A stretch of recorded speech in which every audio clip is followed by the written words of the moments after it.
Don't let your dreams be dreams. Yesterday, you said tomorrow. So just do it! Make your dreams come true! Just do it!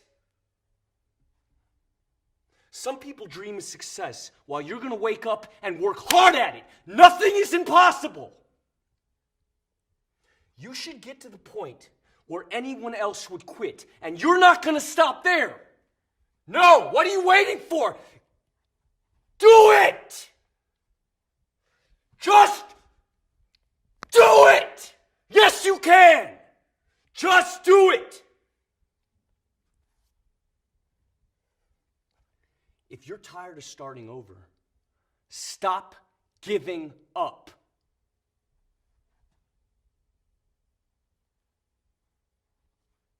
Come on. 1, 2, 3,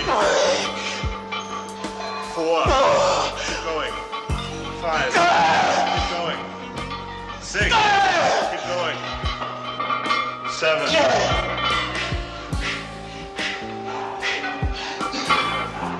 8. Come on. Let's get serious. 2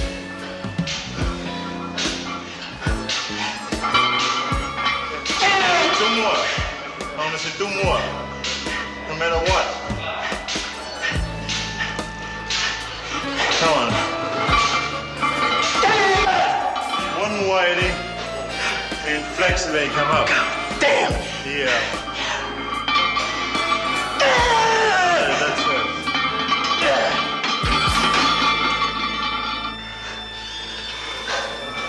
That's good.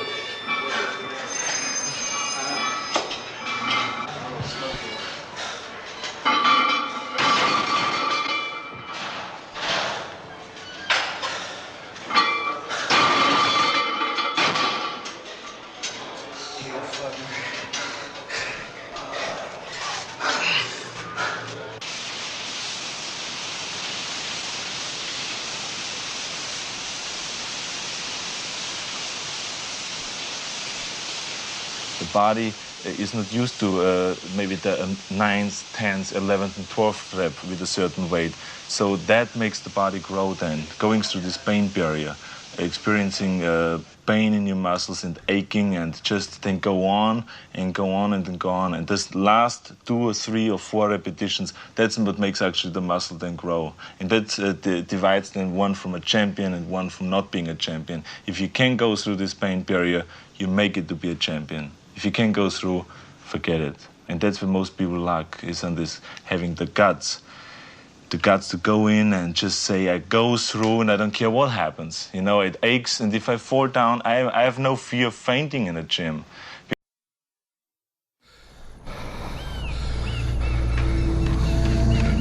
I started doing this triathlons and endurance sports, ultra runs, just to test my soul, to see what I'm about, to see in a 150-mile race at mile 75 when I feel really bad. That's when you know. That's the only time you can find out what the human body is all about, what you're made of, to find out limits to myself, limits to the human soul. And every day I'm trying to see if I have limits.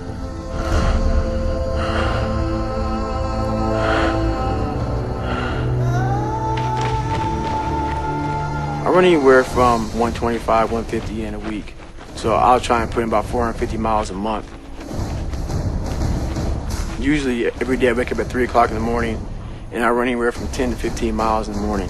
And then I live about 25 miles from work. So I get my bicycle, commute into work, do a normal work day. At lunchtime around noon, I'll run again, anywhere from 5 to 8 miles, whatever it may be. Come back, work, and around 5:30, I'll ride back home 25 miles on my bike. If I'm feeling good and I want to get more miles, I'll get off the bike and do like a short 3 or 4 or 5 mile run. That's my everyday life. So I don't just train like an hour or so. I train until something is uncomfortable, and then that's when you know who you are. The only easy day was yesterday. It just never ends. I mean, I've done some races where you're on a 1 mile track and you'll run for 48 hours straight. So imagine running 48 hours and running 1 mile track. And it's not like you're sleeping, you're running for 48 hours, to see how many miles you can get. I want to talk about mind torture. My life doesn't have a finish line. So when I cross the finish line of the Ironman, it doesn't matter, because I know that, 2 or 3 weeks from now I'll be doing something else to put my body through more pain. I believe, everything I try to do is kind of defined by excellence, but I don't think I ever reach excellence myself, because I have my standards of my life are really high. So I don't think I ever reach it, but I try to every day.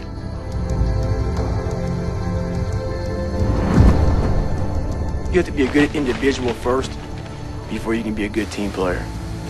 I know for a fact how bad hell we get. I went through it a couple times. It's probably the most brutal military training anybody can go through. So everybody to my left and everybody to my right, they've been through this. So I know mentally, these individuals are extremely hard. And when stuff gets bad in any situation, I know these guys have my back.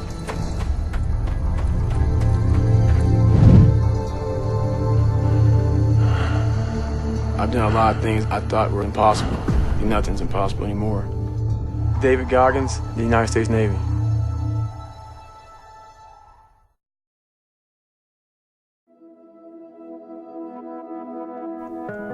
Ironman, a task that rattles even the most steadfast athlete. It is a true test of what the human body is capable of.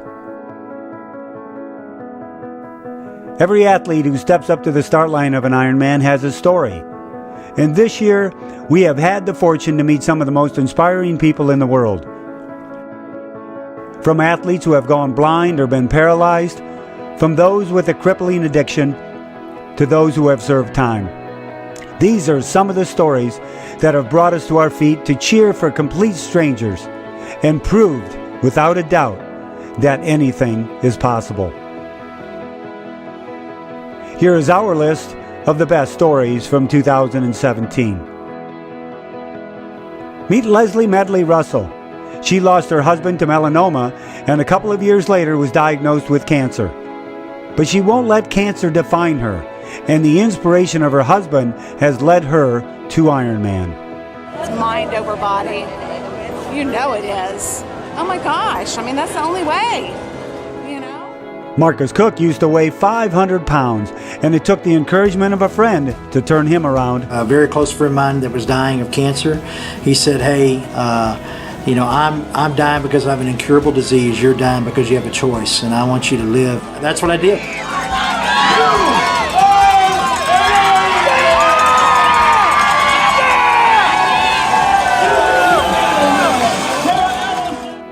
Next came the story of two brothers who have competed together their entire lives. Kyle Peace was born with cerebral palsy, but his big brother Brent always went out of his way to make sure he was included. Brent and Kyle stepped up to the line in Boulder and showed everyone what true brotherhood is. It doesn't work without Kyle, and it doesn't work without me. So I'll give Kyle my legs, and he's going to give me his spirit. Jill Koski is truly a beautiful human being. She struggled for years with alcohol dependency and was incarcerated for 7 years because of it. But her time in prison set her free and gave her a new outlook on life. She is now sober, healthy, and just wants to spread hope and love with everyone she meets. Anything is possible. Anything is possible. Aaron Pendergraft is a probation officer with a positive attitude and a genuine heart. Through the swim and the bike, he is just like every other athlete. But when he hits the run, he hits it in style. And so it begins. Aaron has chosen to get the most out of every race he can by having fun and bringing a smile to his fellow athletes. You know what? There will come a day when I can't make it to the start line, let alone the finish. But today is not that day. Colorado! You are This year, he finished 2 races dressed to the nines. Our athletes by far are the greatest athletes in the world, whether they come across the line in 8 hours or 17. Every single person out there comes across as a champion. But not a single one of those champions could make it without the help of our volunteers. Ironman volunteers are truly responsible for making anything possible. One of those volunteers is Clint Faltudo, a high school track coach who lives to inspire. In the wee hours before an Ironman, his energy is exactly what you need to get ready for your long day. Here we go! Everybody bikes today! Here we go! Here we go! This is what you've been working all year for! Today is your day, don't you forget it! Here we go! Ironman is no stranger to athletes with physical challenges. From lost limbs to the loss of vision, these athletes have even more to fight for. Eric Manzer lost his sight as an adult, but rather than allow it to stop him, he fought to do more and set a world record for blind athletes at Ironman Maryland with the help of his guide, Matt Smith, coming in at 10 hours, 42 minutes, and 56 seconds.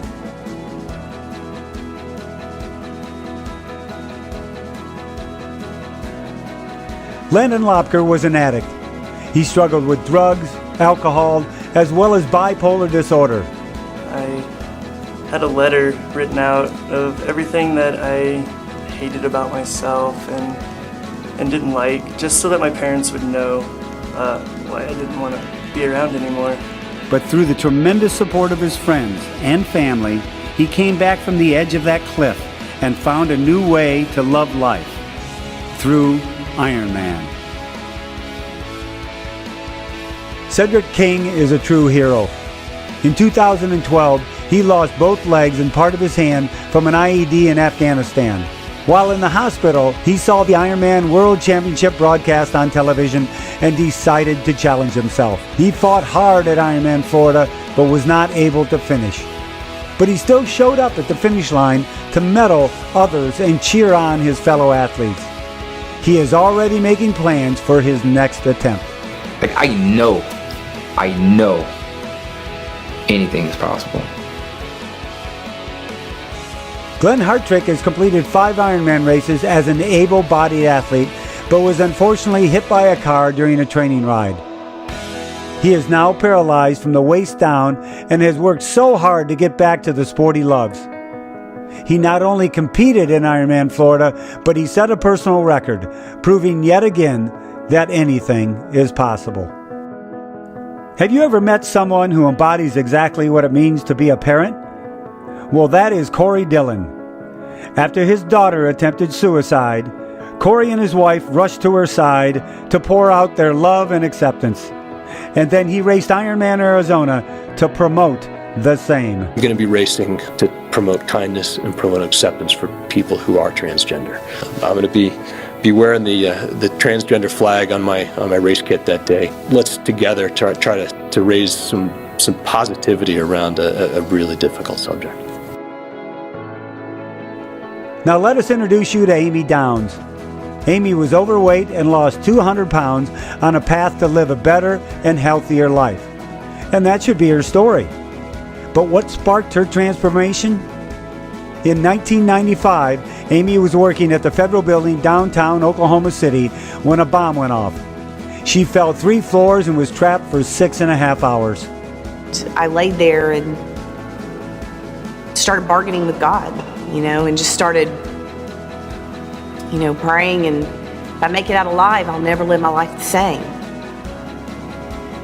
And I made it out alive, and I'm never living my life the same.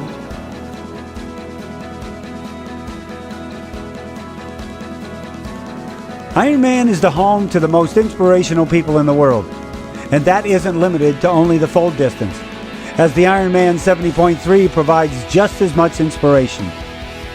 Rebecca Piper was paralyzed down the right side of her body after a home invasion. She struggled to find a new normal and now lives life to the fullest. So yeah, through all that, and I've decided to remain positive and be happy, and it's just easier to live life happy. At the very same race, Jeff and his son Johnny Agar raced together. Johnny has cerebral palsy and challenged himself to walk the last half mile of the race. Yeah, it's exciting. We're excited to be here. We're grateful to Ironman for having us, and it's going to be a fun day. Don't be afraid to fail. Be afraid not to try.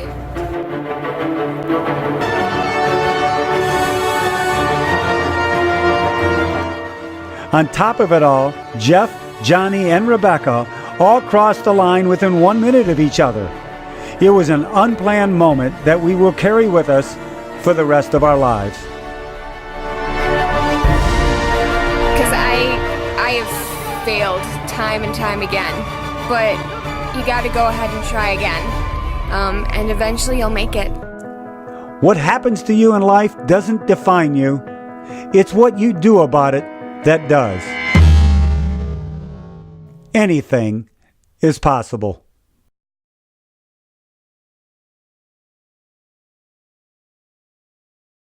Oh, yeah. And now, our feature presentation. Nothing on earth happens purely by accident. A person is living because he was meant to live, and he has talents and abilities that are totally his own, or her own, unique with him or her. His job then as a person is to learn to know himself. If he does, he will like himself, for he will discover he's quite a person after all.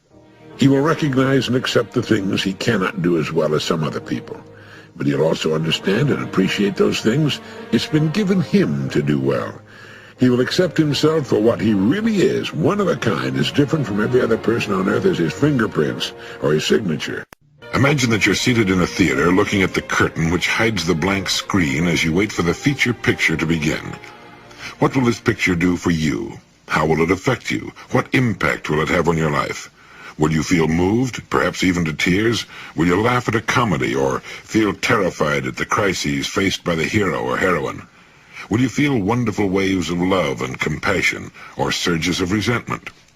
All these feelings will pulse through you and more, for the picture you will see is about the most fascinating person in the world, yourself.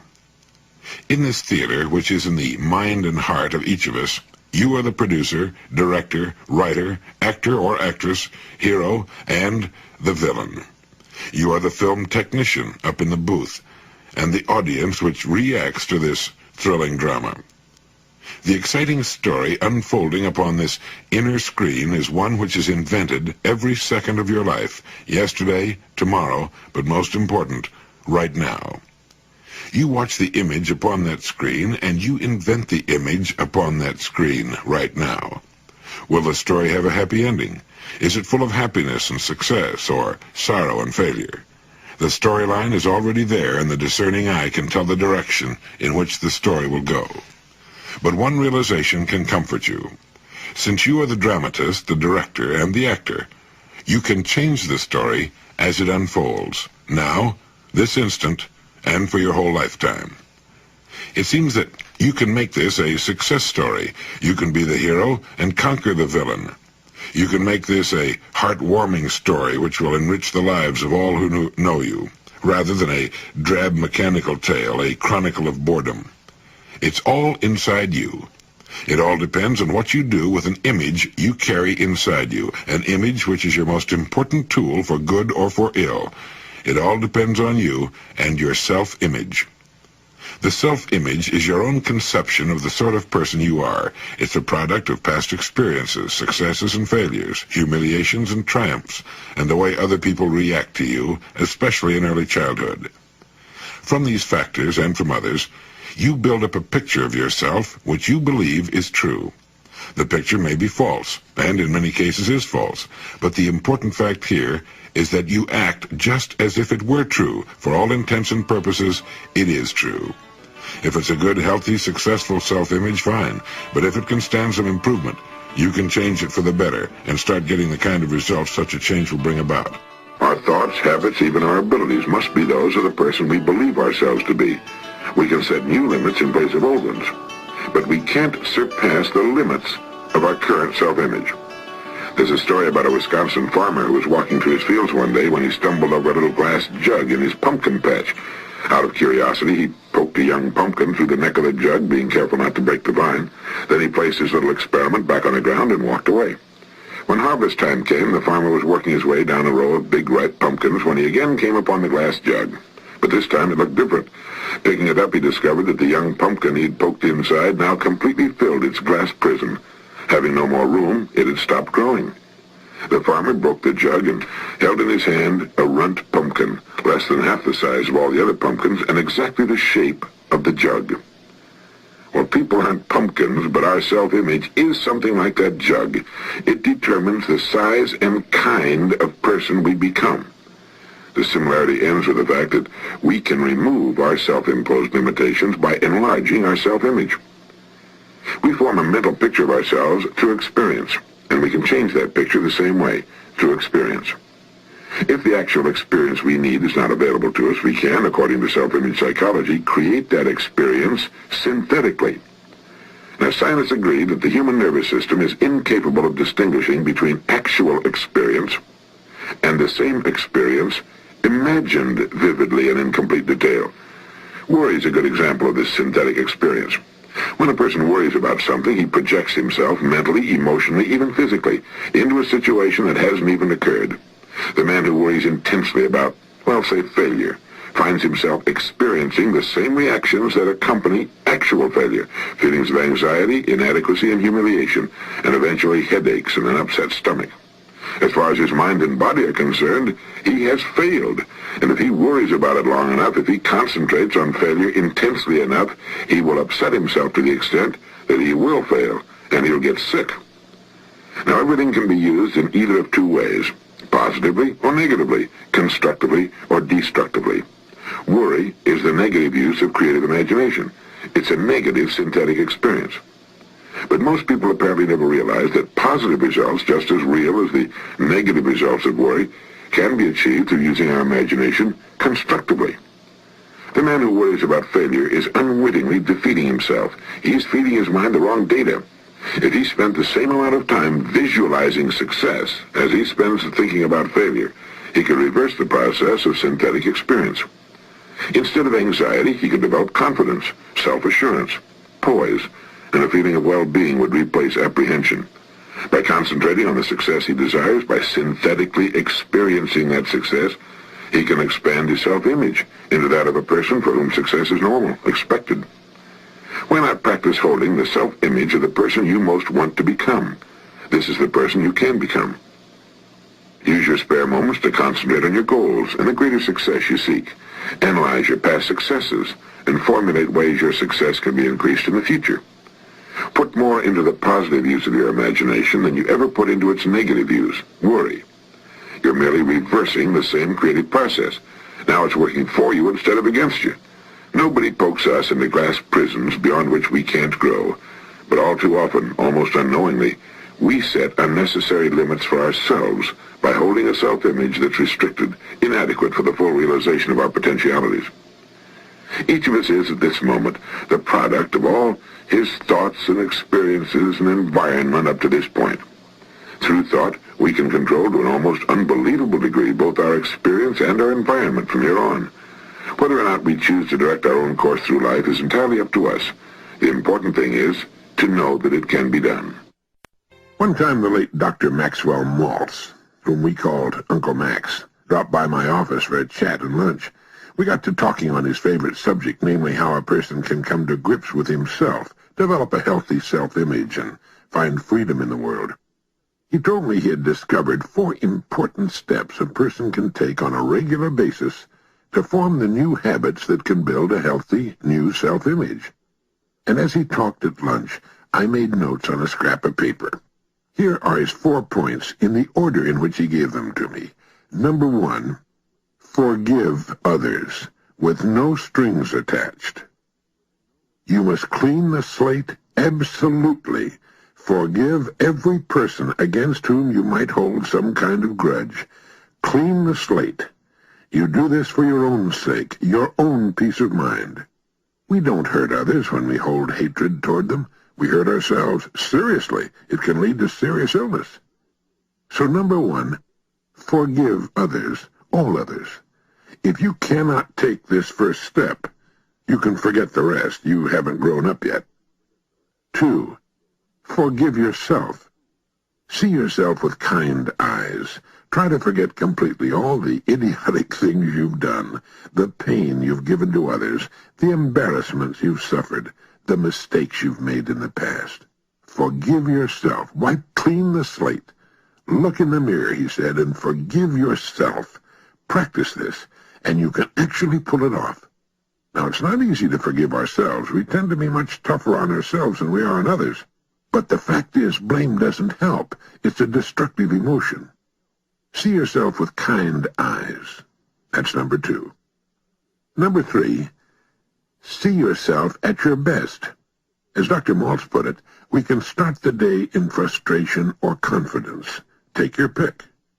Now, the intelligent thing to do is to pick confidence, if it's at all possible. There are bad days, but it's better to begin the day in a confident mood than in a mood of frustration. And number 4, keep up with yourself. Don't worry about what others are doing or what others have done or have. Keep your pace. It's different from the pace of others. It's faster than some. It's slower than others. Forget the Joneses, and don't feel guilty about moving ahead of some of your contemporaries. The person who deliberately holds himself down to a slower pace just to be one of the gang is a fool. Keep up with yourself. Live the life you want to live. Earn what you want to earn in serving others, and do what you want to do. Live your own life, and don't be too concerned about how others are living theirs. 4 steps to a healthy self-image. 1, forgive others. 2, forgive yourself. 3, see yourself at your best. Choose confidence instead of frustration. And 4, keep up with yourself. March to your own drummer, and don't worry about what others are doing. You know, the words, know thyself, are still 2 of the most important words ever put together. You know why people sometimes, quite often as a matter of fact, have inferiority complexes? It's because their thinking is based on a false premise. The false premise is that they compare themselves to other people. Well, this is actually something they should never do, since no 2 human beings are alike. Everybody on Earth is inferior to everyone else on Earth in certain areas, and superior in other areas. This is why the well-adjusted person, the person who knows himself, isn't bothered because he can't dance as well as so-and-so or play golf or bridge as well as someone else. It would be completely impossible for any one human being to be as good at everything as every other human being. In his fine book, Psycho-Cybernetics, Dr. Maxwell Maltz wrote, inferiority and superiority are reverse sides of the same coin. The cure lies in realizing that the coin itself is spurious. You are not inferior or are not superior. You are simply you. You as a personality are not in competition with any other personality simply because there's not another person on the face of the earth like you, or in your particular class. You're an individual. You are unique. You are not like any other person. You're not supposed to be like any other person. And no other person is supposed to be like you.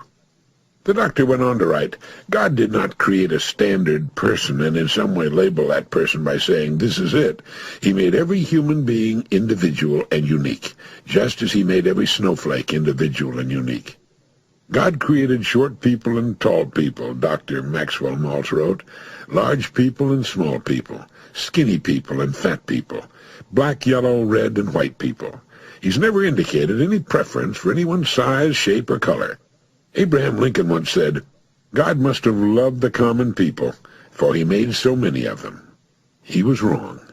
There is no common man, no standardized common pattern. He would have been near the truth had he said, God must have loved uncommon people, for he made so many of them. Anybody could make himself feel inferior if he didn't realize that he's unlike any other human being who ever lived on Earth. If he understands fully and completely, intellectually and emotionally, that he is a unique and different individual, he cannot have an inferiority complex. How could he? Since there's no standard against which to judge if every person is different, and every person is different, man and woman. Nothing on earth happens purely by accident. A person is living because he was meant to live, and he has talents and abilities that are totally his own, or her own, unique with him or her. His job then as a person is to learn to know himself. If he does, he will like himself, for he will discover he's quite a person after all. He will recognize and accept the things he cannot do as well as some other people, but he'll also understand and appreciate those things it's been given him to do well. He will accept himself for what he really is, one of a kind, as different from every other person on earth as his fingerprints or his signature. A human being is the finest, the noblest, the most godlike creature ever produced on earth. Not to be thankful for such a gift is the worst kind of ignorance, and an inferiority complex is a phantom, a ghost with no real substance. In the light of knowledge, it disappears. Of all the traps and pitfalls in life, self-disesteem is the deadliest and the hardest to overcome, for it is a pit designed and dug by our own hands, summed up in the phrase, "It's no use, I can't do it." The penalty of succumbing to it is heavy, both for the individual in terms of material rewards lost, and for society in gains and progress unachieved. On those days when we're most subject to fearful unbelief in ourselves, when we most doubt ourselves and feel inadequate to our task, isn't it precisely then that we're most difficult to get along with? We simply must get it through our heads that holding a low opinion of ourselves is not a virtue, but a vice. Jealousy, for example, which is the scourge of many a marriage, is nearly always caused by self-doubt. The person with adequate self-esteem doesn't feel hostile toward others. He isn't out to prove anything. He can see the facts more clearly, isn't as demanding in his claims on other people. The housewife who felt that a facelift might cause her husband and children to appreciate her more really needed to appreciate herself more. Middle age, plus a few wrinkles and a few gray hairs, had caused her to lose self-esteem. She then became supersensitive to innocent remarks and actions of her family. And so here's Dr. Maxwell Maltz's prescription for restoring your self-esteem. Stop carrying around a mental picture of yourself as a defeated, worthless person. Stop dramatizing yourself as an object of pity and injustice. You know, the word esteem literally means to appreciate the worth of. Why do men stand in awe of the stars and the moon, the immensity of the sea, the beauty of a flower or a sunset, and at the same time downgrade themselves? Did not the same Creator make man? Is not man himself the most marvelous creation of all? This appreciation of your own worth is not egotism unless you assume that you made yourself and should take the credit. Do not downgrade the product merely because you haven't used it correctly. Don't childishly blame the product for your own errors like the schoolboy who said, "This typewriter can't spell." But the biggest secret of self-esteem is this. Begin to appreciate other people more. Show respect for any human being merely because he's a child of God and therefore a thing of value. Stop and think when you're dealing with people. You're dealing with a unique, individual creation of the Creator of all. Practice treating other people as if they had some value, and surprisingly enough, your own self-esteem will go up. For real self-esteem is not derived from the great things you've done, the things you own, or the mark you've made, but an appreciation of yourself for what you are. If you're lacking in self-esteem, it's because you don't understand who or what you really are. If you'll take the time to learn more about yourself, you'll be delighted at what you discover. The self-esteem that comes from knowing we can be in charge of our own lives. I think this is what gives us self-esteem. All of a sudden we realize that, as the old poem has it, Invictus, I am captain of my fate, I am master of my soul.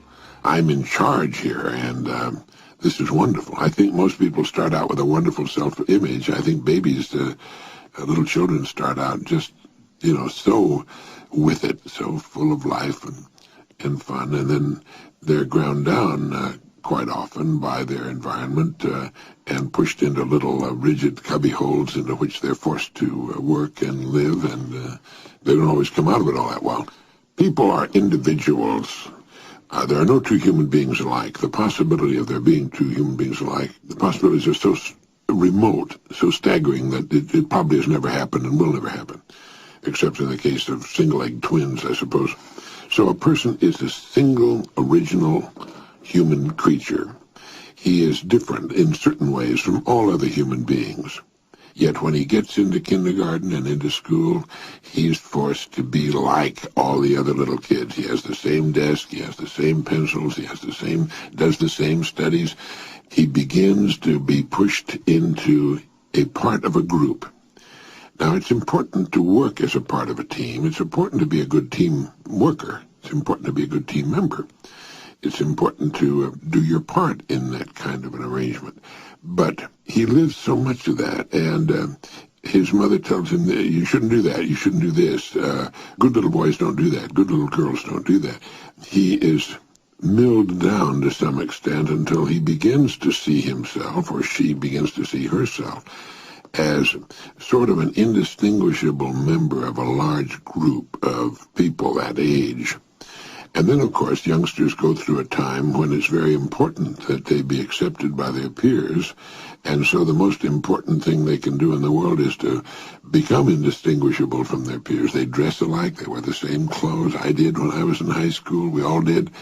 I remember when my daughter used to spend a couple of hours working at getting so scuzzy in her dress, as she used to put it, so that her jeans would look so faded and her, everything would look so secondhand. If people knew how hard they worked to look so shabby, they wouldn't believe it. But she had to do that in order to fit into her group. And, of course, we go through that. Then in college, the same thing goes on. People in college are, again, fit into groups, and they get into things like social psychology and that, and they are, in many ways, socialized as persons. Quite often, the individual is lost sight of in all of this big, thick melange of things that goes on. And what someone needs to do is keep reminding them every day, hey, remember now, you're a distinct individual with distinct possibilities. And, of course, they don't do that. Lewis Mumford has written that the great mass of comfortable, well-fed people of our civilization live lives of emotional apathy and mental torpor. Lives of enfeebled desire, second-hand, derivative lives. And he said the Greeks had a word for this pallid simulacrum of real existence. They called it Hades. One of the fastest-growing groups in our society is the inner-directed now. They're really coming out of it. I think that's partly been responsible for the phenomenal growth of our corporation, because more people now are shaking off the old shibboleths. They're shaking off the old myths and stories, and they're saying, I'm going to do it, I'm going to make it, I'm going to really live this life, and in so doing, I'm going to render the greatest possible service. Sidney Harris began his strictly personal column back in 1943. He had a number of books published, all of which I think I own and enjoy. One of my favorite columns was one in which he told about walking with a friend of his to the newsstand. His friend bought a paper, thanking the vendor politely. The vendor didn't even acknowledge it. A sullen fellow, isn't he? Harris commented. Always that way every night, shrugged his friend. Then why do you continue being so polite to him? Sidney Harris asked. Why not? Inquired his friend. Why should I let him decide how I'm going to act? As Harris thought about the incident later, it occurred to him that the operating word was act. His friend acts toward people. Many of us react toward them. He has a sense of inner balance lacking in many of us frail and uncertain creatures. He knows who he is, what he stands for, and how he should behave. No boor is going to disturb the equilibrium of his nature. He simply refuses to return incivility with incivility, because then he'd no longer be in command of his own conduct, but a mere responder to others. When we're enjoined in the Bible to return good for evil, we look upon this as a moral injunction, which it is, but it's also a psychological prescription for our emotional health. Nobody is unhappier than the perpetual reactor. His center of emotional gravity is not rooted within himself where it belongs, but in the world outside him. His spiritual temperature is always being raised or lowered by the social climate around him, and he's a mere creature at the mercy of these elements. Praise gives him a feeling of euphoria, which is false because it doesn't last and it doesn't come from self-approval. Criticism depresses him more than it should because it confirms his own secretly shaky opinion of himself. Snubs hurt him, and the merest suspicion of unpopularity in any quarter rouses him to bitterness or aggressiveness or querulousness. Only a saint, of course, never reacts, but a serenity of spirit cannot be achieved until we become the masters of our own actions and attitudes, and not merely reactors to other people's feelings. To let another determine whether we shall be rude or gracious, elated or depressed, is to relinquish control over our own personalities, which is ultimately all we possess.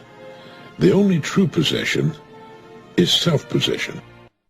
A wise man once wrote, "To be human is to feel inferior." Did you know that there's probably not a human being alive who doesn't have feelings of inferiority? He or she may not be born with them, but such feelings are soon developed. Will Rogers said we're all ignorant only about different things, and it's also true that we are all inferior in different ways. The person with a healthy, happy attitude toward his or her world recognizes his or her inferiorities as a normal part of being human. The neurotic or unbalanced people hate themselves for their inferiorities. They feel they represent weaknesses and abnormalities when they really do nothing of the kind. Well-adjusted people frankly admire others for their talents and abilities without feeling envious. In fact, they don't even bring themselves into comparison at all. They're happily resigned to the fact that they're not the best-looking, best-built, smartest, most talented, fastest, cleverest, funniest, most engaging people on earth. Without even thinking about it, they seem to know that every person is a potpourri of strengths and weaknesses inherited from all of his ancestors. No two of them were alike, but each one has a slightly different strong point with the standard collection of weaknesses. If we have knobby knees or big feet or an off-kilter figure, or have to wear glasses or fail to cause people of the opposite sex to tear at our clothes as we walk down the street, or can't do complicated mathematical equations in our heads, we still represent that which we've been given. The most intelligent and healthy thing we can do about it is to make best use of what we do have, and what we have is considerable. The experts say that each of us has deep reservoirs of ability, even genius, that we habitually fail to make use of. We fail to make use of our own private and individual talents because we're caught up in the absurd and impossible game of trying to be like other people who could no more be like us than we could be like them. We forget that other people feel inferior too. Since there's no one else on earth just like us, how can we be inferior? We are, each of us, one of a kind, defying rigid comparison by any measuring stick. The next time you're in a room full of people, remember that every one of them feels inferior to some degree in many areas, just as you and I do. Consider your strong points. Be yourself, and join the human race. Try to concentrate on things that take your mind and your interest away from yourself. If you spend your life trying to match the strong points of others, you're doomed to a life of frustration and despair, and you never develop your own strong points. One day a few years back, I stopped my car for gas at a service station in Hollywood, California. While the middle-aged owner of the station cheerfully went about taking care of my car's needs, I noticed that while the station was by no means new, it was spotlessly clean. I was particularly surprised at the driveway. It was as clean as if my car were the first to use it. I asked the owner how in the world he managed to keep the driveway spotless with dozens of cars dripping oil and tracking the dirt of the highways on it. He told me how a common product sold in every supermarket was, in his estimation, the best driveway cleaner in the world. He beamed in response to my comment on the way he kept the place of business. It was a valuable moment for both of us. I learned something of value, and he experienced the pleasure of honest praise. The need for praise is basic to everyone. With it, a person blooms and grows. Without it, he tends to shrink and withdraw into himself. We all know children need constant praise and encouragement. When a child brings home a piece of artwork that looks for all the world like an unfortunate accident, he still expects an encouraging word, but his need for encouragement is no less than his mother's or father's. Far too many parents aren't getting any praise, or at least not nearly enough.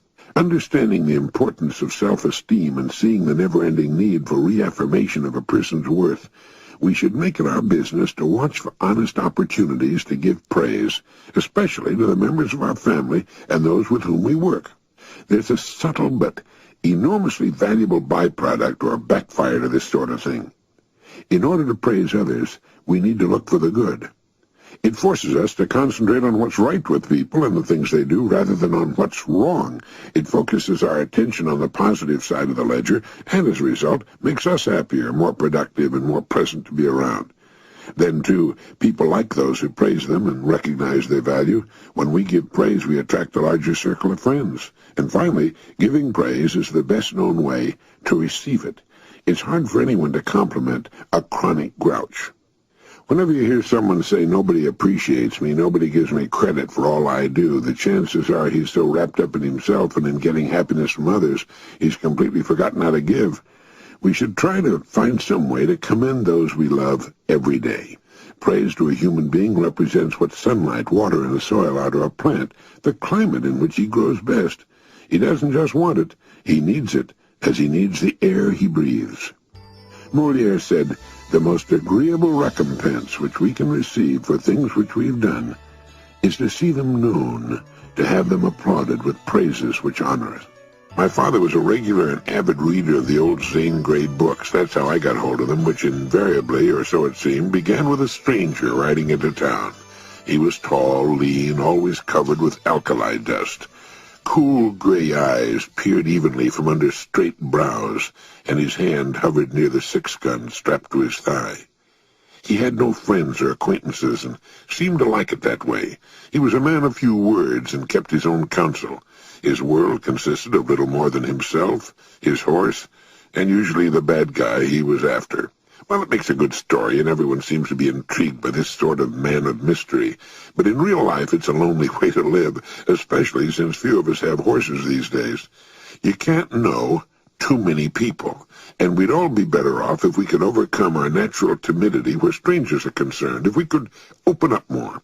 As a friend of mine who has attained an unusually high position in the world says, "Open the doors and windows of your mind and heart to others, and you'll reap a wonderful harvest of friends."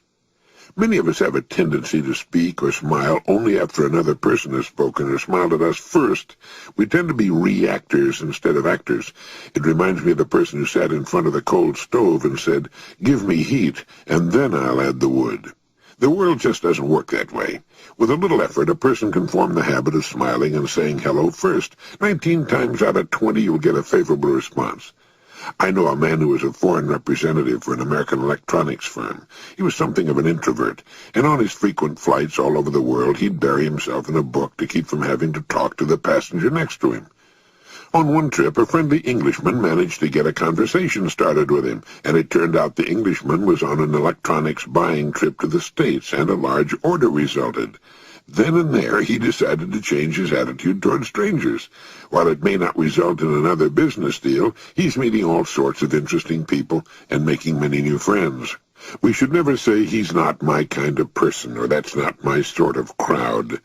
Whenever there's a human being, there's a human story, and it's invariably interesting and informative. It stretches our minds, broadens our horizons, and adds to our collection of acquaintances and friends.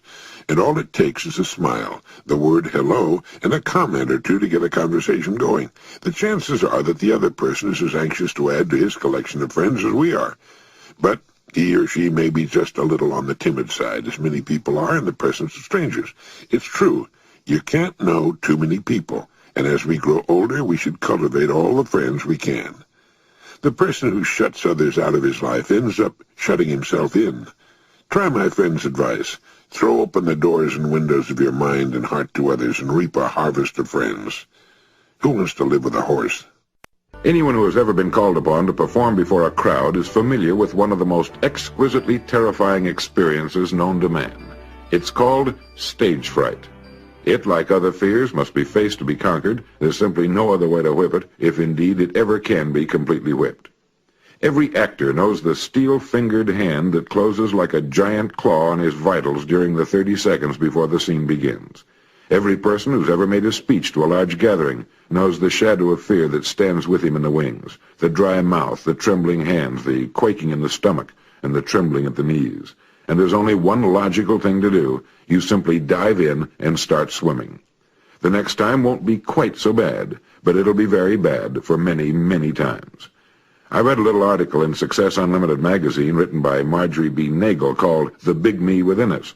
And the story is told that on opening night, before the great Enrico Caruso became famous, he was overcome by stage fright. And as he stood in the wings, his throat contracted with a spasm of terror. Sweat poured from him, and he was on the verge of running away. Suddenly, a thought struck him. He thought to himself, the little me on the outside is strangling the big me on the inside. The me that wants to sing, that can sing, must come out. And then Caruso began a kind of whispered shout. The audience couldn't hear him, but it frightened the other members of the cast and the stagehands. He said in a loud whisper, "Get out of the way. Get out. Get out." Naturally, they'd all thought he'd snapped, and they didn't know what he was going to do. By the time the cue came for Caruso to make his entrance, the little me had been routed and the big me was in command. After Caruso finished his aria, the audience rose to its feet, cheering and shouting bravo. A powerful force had been put into the person of Caruso. Only when he recognized that a weak force was holding it back and acted upon that knowledge did the stronger one come through. The same thing is true for all who perform before audiences. But a similar situation can arise with those who do not perform publicly. Something can come up which almost overcomes a person with panic, the most terrifying of human experiences. And regardless of what it happens to be, this same formula can be made to work to restore the senses and summon up the strength and ability to fight down the panic and attack the situation with good judgment and ability. Each of us is a combination of two forces. The one comprises all of our strength, talent, and abilities. The other is the cynic, the critic, the doubter which tries to bury us in a corner. One must win, and when it's the little cynic, it's because we don't know our own strength. A tiger is being forced to sit on a stool by a little man with a chair in his hand. It's worth thinking about, because certainly an experience like this comes to all of us at one time or another. Swift said, "Although men are accused of not knowing their own weakness, yet perhaps a few know their own strength. It is in men as in soils, where sometimes there is a vein of gold which the owner knows not of." Dr. Roger Berkman of Houston, Texas, a real expert on people and why they function as they do, has said that we are as we see others. So if you're interested in a deep and truthful insight into yourself, you are as you tend to see other people. If you trust other people, you're a trustworthy person. If you love others, you're a lovable person. Dr. Berkman also has written that we are least tolerant of those negative traits in others that we ourselves possess. When we're suspicious of the intentions of others, it's because our own intentions are often not what we would want others to believe them to be. We create others in our own image. Another Dr. Berkman quotation. We create others in our own image. Soren Kierkegaard has written the majority of men are subjective towards themselves and objective towards all others. Terribly objective sometimes, but the real task is to be objective toward oneself and subjective towards all others. Our confidence in people and our doubt about them are closely related to our self-confidence and our self-doubt. Strength and tolerance are partners. Strength and tolerance are partners. I like that one. Really strong people are tolerant people. They're tolerant around children and their wives, with their fellow workers and subordinates, even with their superiors. Strength and tolerance go together. You can make a pretty accurate assessment of your true strength as a person by measuring your degree of tolerance. So how are you doing in the tolerance department? My friend Jack Davis provided me with a good idea in this department. Next time you meet someone who does not behave as you do, no matter what his age, color, creed, or class, instead of asking why he acts as he does, why not, just as a mental exercise, step outside yourself and find out why you act or react as you do? The tolerant person says to himself, when he sees someone doing or saying something that he doesn't understand. I wonder what his reason is for doing or saying that. There must be a reason there. And remember that we are least tolerant of those negative traits in others that we ourselves possess. I used to become furiously angry at drivers who would block the pedestrian crosswalk at intersections, until one day I found myself doing it. Sometimes it's difficult to see the oncoming traffic from behind the pedestrian walkway, and there's a tendency to pull out on it when there are no pedestrians. Then you're still stuck there when along comes a pedestrian who has then to walk around the front of your car. The teenager who burns rubber pulling away from a stop can't afford a new set of tires, but he wants very much to be noticed. It's his way of saying, please look at me. I'm driving a car. Not well, but I'm driving. Young people dress and wear their hair in the current fashion because they want to belong to the group. They don't want to be outcasts. We dress to please our own group the same way. Looking behind what people do and keeping in mind their rights will go a long way towards building tolerance. As Kierkegaard put it, the majority of men are subjective towards themselves and objective towards all others. Terribly objective sometimes. But the real task is to be objective towards oneself and subjective toward all others. And here's something we should read or listen to once a day for the next 45 years. It was written back at the turn of the century by William George Jordan. He was editor of several magazines during his lifetime, including the Ladies' Home Journal and the Saturday Evening Post. He wrote, "Calmness is the rarest quality in human life. It is the poise of a great nature in harmony with itself and its ideals. It is the moral atmosphere of a life self-reliant and self-controlled. Calmness is singleness of purpose, absolute confidence, and conscious power ready to be focused in an instant to meet any crisis. The Sphinx is not a true type of calmness. Petrifaction is not calmness, it's death, the silencing of all the energies. While no one lives his life more fully, more intensely, and more consciously than the person who is calm. The fatalist is not calm. He's the coward slave of his environment, hopelessly surrendering to his present condition, recklessly indifferent to his future. He accepts his life as a rudderless ship drifting on the ocean of time. He has no compass, no chart, no known port to which he's sailing. His self-confessed inferiority to all nature is shown in his existence of constant surrender. It is not calmness. The person who is calm has his course in life clearly marked on his chart. His hand is ever on the helm. Storm, fog, night, tempest, danger, hidden reefs, he's prepared and ready for them. He's made calm and serene by the realization that in these crises of his voyage he needs a clear mind and a cool head. That he has nothing to do but do each day the best he can by the light he has. That he will never flinch nor falter for a moment. That though he may have to tack and leave his course for a time, he'll never drift. He'll get back into the true channel. He'll keep ever headed toward his harbor. When he will reach it, how he will reach it matters not to him. He rests in calmness, knowing he's done his best. When the worries and cares of the day fret you and begin to wear upon you and you chafe under their friction, be calm. Stop. Rest for a moment, and let calmness and peace assert themselves. If you let these irritating outside influences get the better of you, you're confessing your inferiority to them by permitting them to dominate you. When the tongue of malice and slander, the persecution of inferiority, tempt you to retaliate, when for an instant you forget yourself so far as to hunger for revenge, be calm. When the gray heron is pursued by its enemy, the eagle, it does not run to escape. It remains calm, takes a dignified stand, and waits quietly, facing the enemy unmoved. With the terrific force with which the eagle makes its attack, the boasted king of birds is often impaled and run through on the quiet, lance-like bill of the heron. No person in the world ever attempted to wrong another without being injured in return, some way, somehow, sometime. Remain calm. Now, although that was written at the turn of the century and in language that today might sound a bit affected and archaic, it's a good message. If ever there were a quality needed in the crisis-filled world of today, it's calmness, and the kind of clear thinking calmness produces. I wonder how improved our days would be if we would make it a point to go over that little message every morning. On the occasion of his 75th birthday, Mark Van Doren, the American writer, poet, critic, and educator, was interviewed by a reporter for Life magazine, and one of the things he said stuck in my mind. I've saved this. He said, "It takes courage to be happy."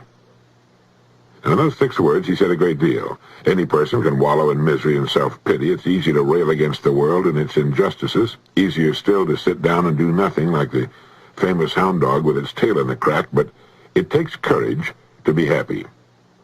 When he said it takes courage to be happy, he didn't mean happiness today or tomorrow or a week from next Thursday. He meant to be happy as a general, relatively constant way of living.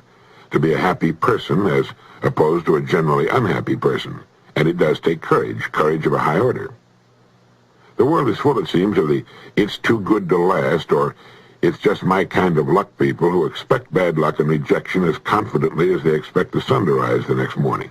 They're people who were given bleak and disappointing starts in life. Tolstoy said man is meant for happiness, and this happiness is in him, in the satisfaction of the daily needs of his existence.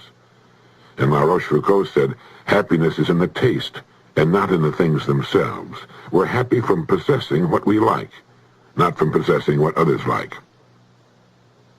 Rudolph Flesch quotes Jane Austen, a passage that I think is very revealing. She wrote, "No temper could be more cheerful than hers, or possess in a greater degree that sanguine expectation of happiness, which is happiness itself." That sanguine expectation of happiness, which is happiness itself. It is in the expectation of happiness that much of happiness itself is found, and it takes courage to expect happiness. Balzac wrote, "All happiness depends on courage and work. I've had many periods of wretchedness, but with energy and above all with illusions, I pulled through them all." My old favorite, George Santa Anna, said happiness is the only sanction of life. Where happiness fails, existence remains a mad and lamentable experiment. Bertrand Russell put it well when he said, "Contempt for happiness is usually contempt for other people's happiness, and is an elegant disguise for hatred of the human race." The Chinese philosopher Lin Yutang said, "I've always been impressed by the fact that the most studiously avoided subject in Western philosophy is that of happiness." A French philosopher said much the same as did Marc Van Doren. He said, "To live, we must conquer incessantly. We must have the courage to be happy." We've all seen people seriously handicapped in one way or another who are wonderfully cheerful and happy people, and we've wondered how they do it. We've said to ourselves, "I don't think I could be happy if I had his or her affliction." These people are happy because they're courageous, and because they don't like the alternative. C.S. Lewis said, "Courage is not simply one of the virtues, but the form of every virtue at the testing point, which means at the point of highest reality." In our modern world, with debate over a common sense of morality, we're faced with questions of right and wrong every day. It's not unusual to feel our virtues being tested. Mostly they're small things. But even when a firm system of beliefs are present, choices can be difficult. It has been said that courage is faith put into action. When a person has faith in himself, in his values, and in the worth of the goal being pursued, sometimes the simplest of acts can be the most courageous of acts. Courage is acting on what you are. My old friend Dr. Harold Blake Walker of Evanston sent me something sometime back that I enjoyed tremendously, and I think he will too. He wrote, "We live by faith, or we do not live at all. Either we venture, or we vegetate. If we venture, we do so by faith, simply because we cannot know the end of anything at its beginning. We risk marriage on faith, or we stay single. We prepare for a profession by faith, or we give up before we start. By faith, we move mountains or opposition, or we're stopped by molehills. Faith, however, is not often tranquil and steady. It ebbs and flows like the tides of the restless sea. Normally, like Browning's bishop, we are forever exchanging a life of doubt, diversified by faith, for one of faith, diversified by doubt. Yesterday we began the day with confident hope, with trust in his promise. Last night, perhaps after a trying and troublesome day, we were beset by doubt and anxiety. We grope and fumble in search of certainty, wishing we could escape the doubts that haunt us. The peril is that we shall cease groping on through our doubts and live only on our negations. What we need, you and I, is faith strong enough to bear the burden of our doubts. No man ever drilled an oil well without being troubled by misgivings as the drill chewed downward toward producing structures, but only a fool would cease drilling halfway to the hoped-for pool. It was William Morris, the painter, who wrote, I tell you, it's no joke to paint a portrait. Into the painting of every picture that's worth anything, there comes a period of doubt and despair. The artist, however, goes on with his work beyond his doubt to creative achievement. Faith enough to carry our doubts. It's enough. Perhaps it's all we can manage when fears assail and doubts annoy. Maybe we can do no more than grope on through our uncertainties, pursuing the enterprises of our lives in the grim trust that the end will justify the struggle. If, despite our gnawing doubts, we can muster faith enough to take a single step on the road to where we're going, we are on the way to creative achievement. Every triumph of the human spirit begins with one step taken in faith. The single step is the small handle to great matters. No man or woman ever won a worthy triumph without faith to keep on and on, always able to last at least 5 minutes longer. There's one further thing to be said, namely that worthy triumphs cannot be won without faith enough to maintain our integrity. One of the ultimate tests of faith is our capacity to go on believing that somehow the right is the right, even when right is on the scaffold and wrong seems to be on the throne. All of the great ventures of our lives require faith enough to bear the burden of our doubts, so that we're able to take the first step in the direction in which we wish to go. Enough of faith to keep on going through struggle and strain, and to maintain integrity on the way. I like that. Yes, faith is the assurance of things hoped for, the conviction of things not seen. And we need to exchange a life of doubt, diversified by faith, to a life of faith, diversified by doubt. Let me ask you a rather personal question. What do you believe in? Now, it sometimes seems that there's so much doubt, fear, and cynicism, so much tongue-in-cheek and wise guy elbow rib poking that we've come to the place where people don't believe in anything anymore. People doubt their own capacity for judgment, for knowing what's right or wrong. They wait to see what others do or say before they'll express an opinion of their own. So, what do you believe in? Now, this is not an unimportant question. It's as vital that each of us decides exactly what he does believe in as anything else, and I'll tell you why. It is what you believe in that will determine the course of your life, what happens to you, and your ultimate destiny. The great truth, as you believe, so shall it be done unto you, seems to go almost unnoticed today. But that's the way it works. What you believe in is what will happen to you. For belief is faith, and faith is still the greatest power on earth. A young medical student was being examined by a board of distinguished doctors to determine whether or not he would receive his license to practice. And they asked him, "Why do you want to be a physician?" And he replied, "I've known I was going to be a doctor for as long as I can remember. There's simply no question about it. I'm going to be a practicing physician and a good one." He didn't beg the question. He told them he was going to be a doctor. They had no choice in the matter. The difference between faith and wanting or wishing is that with faith we know what's going to be. With the others, we're only hoping. It's what we believe that makes us the kind of people we are. The greater our faith, the greater we become. People who let others do their thinking for them, who will not venture forth an opinion on any subject until they're sure that what they say will be met with approval and acceptance, do not believe. They conform to a picture of what they think others want them to be like. They are chameleons, ready to take on any hue their surroundings demand. They have no deep anchors of belief, and so drift aimlessly on the surface of life. So when I ask you, what do you believe in, I meant, what do you have faith in? What would you be willing to risk everything you have on, because of the certainty of your belief? If a person believes he's not much of a person, that's what he is. If he believes that he has value, that there's no other person on earth exactly like him, and that he has an important contribution to make, and that he can reach the goals he sets for himself, these things are then true and will come to pass. People remain where they are because they believe that's where they ought to be, and they rise to new heights of achievement and ability because they believe they will. The greatest teachers who ever lived, men whose minds soared far above those of their times and whom we still read and believe, said that according to our faith will it be done unto us. And that, my friend, is the way it works. There are no arguments, no exceptions, no hair-splitting. What do you believe? Then that's what you are. The worst thing that can happen to a person is to lose his belief in something great and important to him. For with belief gone, faith is gone. And when that's gone, there isn't anything left. The name of this book is Edward R. Murrow's book, This I Believe. I talked about this once before on this program, and it's quite a thing. Edward R. Murrow writes in the foreword of the book, he says, in the autumn of 1940, when Britain stood alone, when the bombers came at dusk each evening and went away at dawn, I observed a sign on a church just off the East India Dock Road. It was crudely lettered, and it read, "If your knees knock, kneel on them." I quoted that sign in a broadcast to America that night, but didn't fully understand it. For even in those dark days, I could observe no more kneeling or knocking knees than at the time of Munich.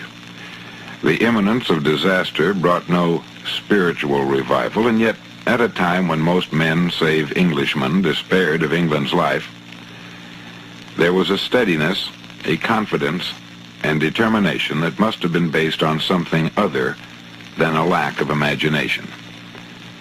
We all remember the almost unbelievably gallant stand made by Great Britain when she was threatened with extermination. As the months wore on and the nights lengthened and the casualty list mounted, I became more concerned to try to understand what sustained this island people. What belief or what mythology caused them to stand so steady in their shoes? In part, it was ignorance of their own weakness.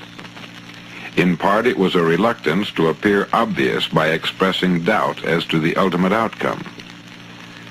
But at bottom, this calm confidence stemmed from a belief that what they were defending was good.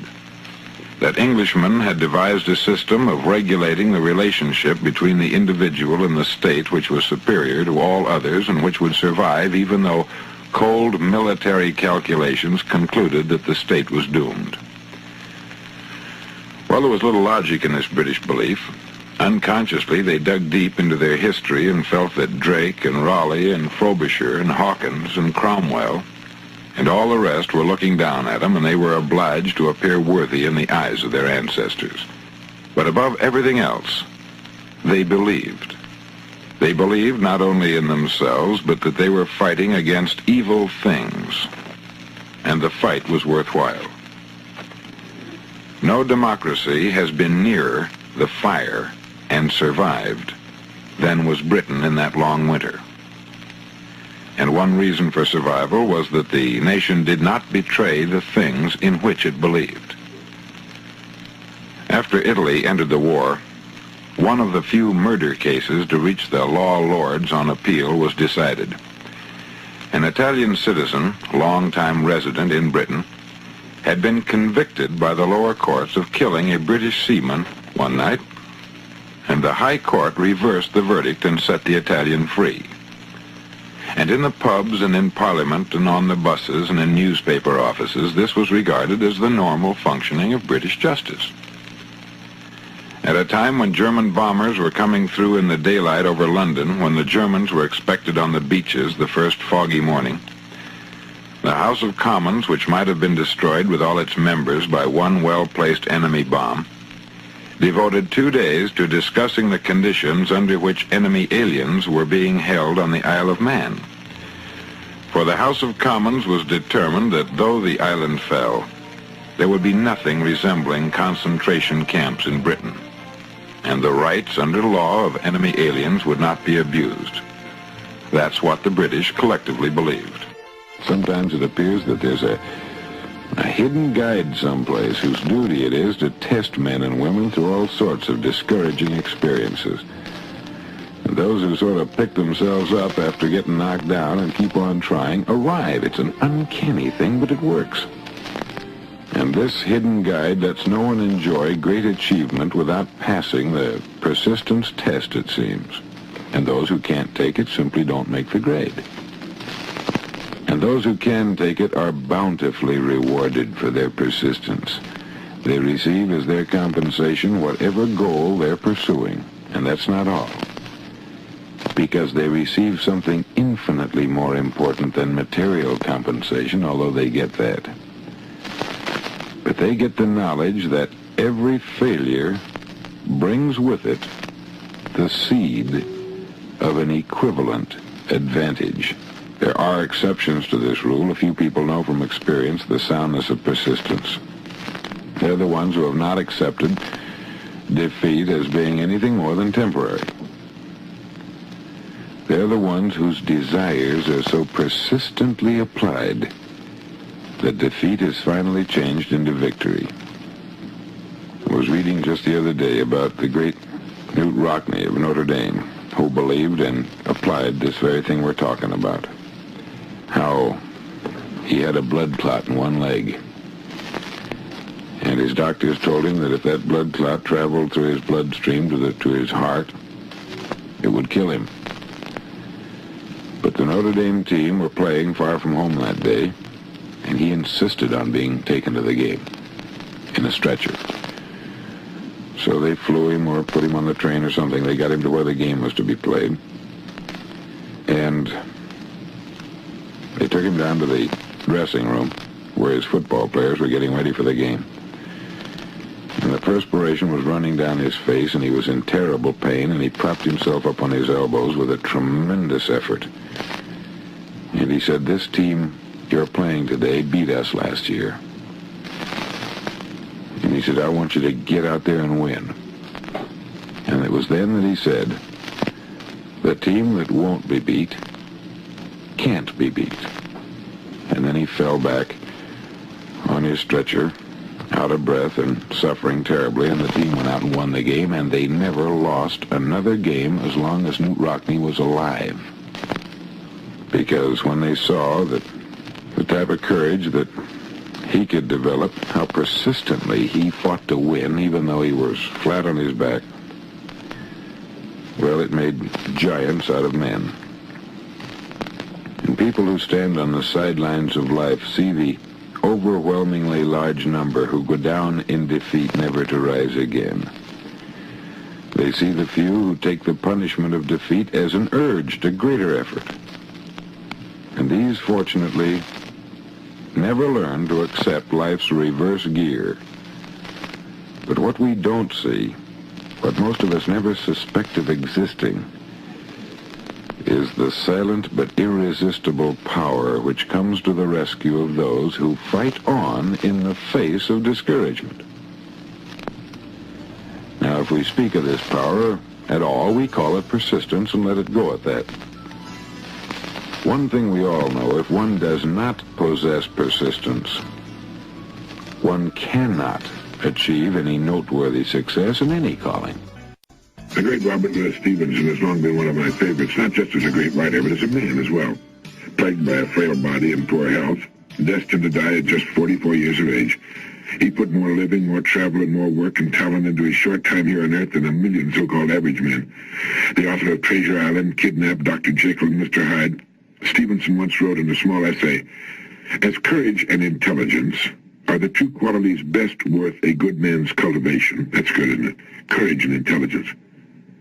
So it is the first part of intelligence to recognize our precarious estate in life, and the first part of courage to be not at all abashed before the fact.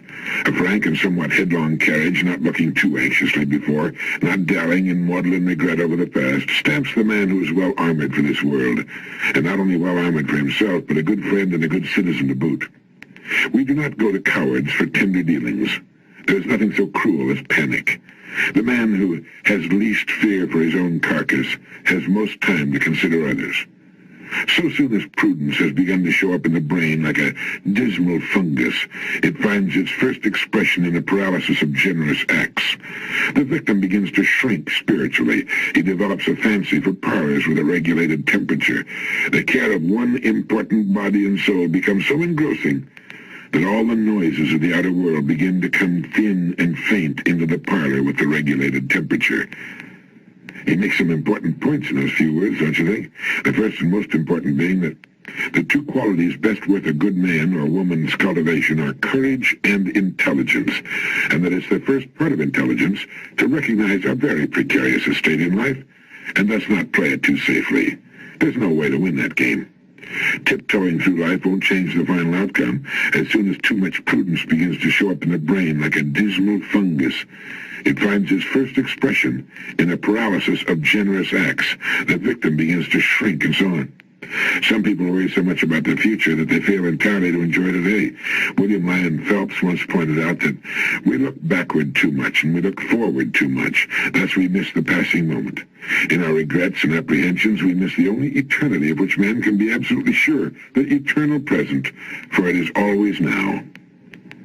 The fear of life is the favorite disease of the 20th century. Too many people are afraid of tomorrow.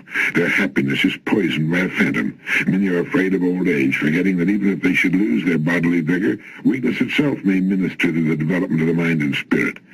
Instead of chagrin over the past and alarm over the future, suppose we consider our opportunity.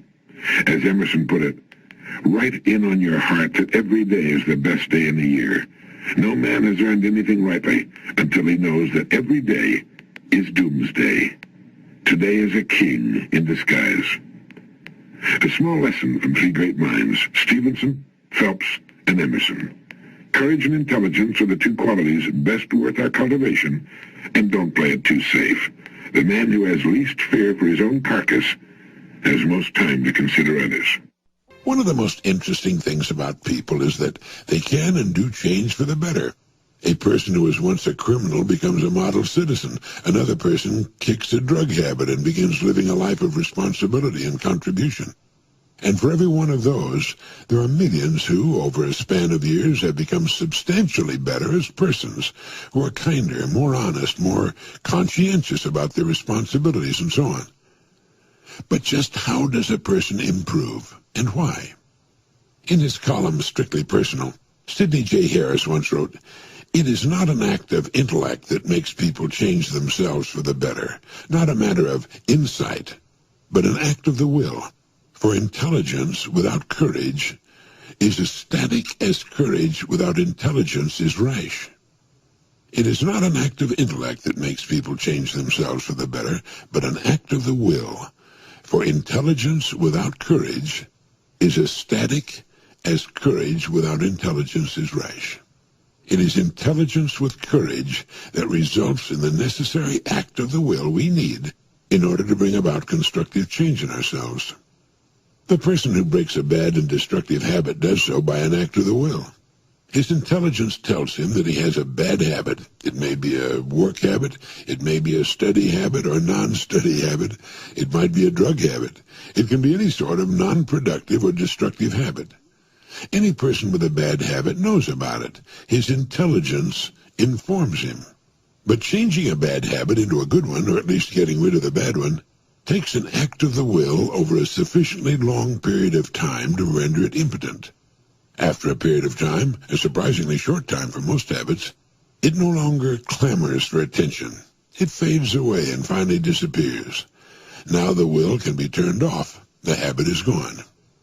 But it's turning on the will to undertake such a task that takes courage. Pericles said, "The secret of happiness is freedom, and the secret of freedom, courage."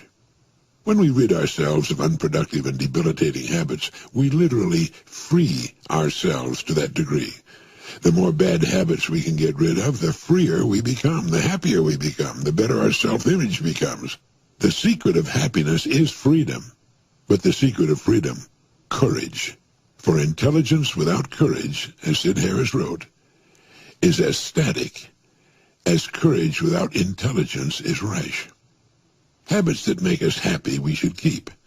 Habits that lead to unhappiness and illness we should try to muster the courage to end. It's surprising how easily a bad habit is routed once it's faced with courage. As Emerson said, "What a new face courage puts on everything." Anyway, I think that's how people bring about constructive change in themselves and their lives. They do it through courage, based on intelligence, resulting in an act of will. Viktor Frankl, a distinguished psychiatrist and survivor of unspeakable atrocities at the hands of the Nazis in one of their concentration camps, says the last of the human freedoms is to choose one's attitude in any given set of circumstances. In fact, it was learning this that kept him free and alive even while he was languishing in a death camp.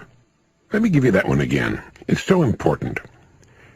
The last of the human freedoms is to choose one's attitude in any given set of circumstances. Attitude, being an inner thing, can keep us free, even fairly cheerful, regardless of the environment in which circumstances may have placed us. The ancient philosophers had discovered this fact, but it seems that each maturing person must rediscover it for himself if he's defined his own brand of freedom. Now, Dr. Frankl also wrote, "Fear makes come true that which one is afraid of." Now, even if it only comes true in the imagination, we must experience the tortures of that which we fear, tortures often as not worse than those if what we feared actually came to pass physically in our lives. It's why the old line, "A coward dies 1,000 deaths, a brave man dies but once," is really true. Fear makes come true that which one is afraid of. If fear of something is held long enough, it may well bring on that which we fear, but it really doesn't make much difference because experiencing the fear is the same thing. That is, as far as our mind and body are concerned, it's actually happening over and over again, doing its inevitable damage to our physical bodies. Ralph Waldo Emerson said, "Fear is ignorance."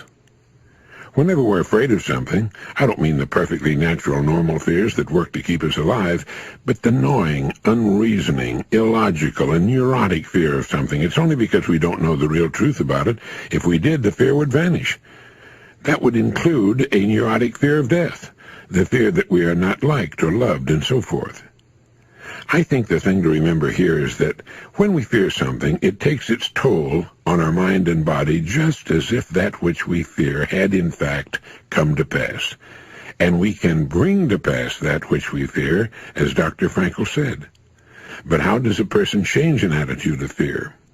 Well, Dr. William Glasser, whom I'm very honored to number among my good friends, Dr. William Glasser, the distinguished psychiatrist and author of Reality Therapy and Schools Without Failure, says, if you want to change attitudes, start with a change in behavior. In other words, begin to act the part as well as you can of the person you would rather be, the person you most want to become. Gradually, the old fearful person will fade away. Dr. Frankl learned that by controlling his attitude, the concentration camp fell away. His mind was free to roam where he wanted it to roam, think about what he wanted it to think about. It was as free as the birds, freer, really, for it could fly to the ends of the earth, to the ends of imagination in an instant. And so can yours. And so can mine. The last of the human freedoms is to choose one's attitude in any given set of circumstances. We can let circumstances rule us, or we can take charge and rule our lives from within. Just as I was boarding my plane in Sydney, Australia to return to the United States, my old friend Rolly Leopold of Melbourne handed me a small booklet. He said, "I think you'll enjoy reading this on the flight home." The title of the little book was The Gift of Courage, written by Paul Spiker. Let me read a part to you. If you could have as a gift your dearest wish fulfilled, the wish that lies closest to your heart, the thing that you want most in the world, what would you choose? $1 million? Abounding health? A magic solution to business worries? A contented mind? A devoted family? The privilege of traveling only on the hilltops in the morning sun? Escape from the ills of life which are common to all? What gift would be more worthy of you than the fulfillment of an idle daydream? What one thing would help you win through the problems you face today and may face again tomorrow? What gift would enable you to enjoy because you've fought, to rest because you've labored, to reap because you've sown?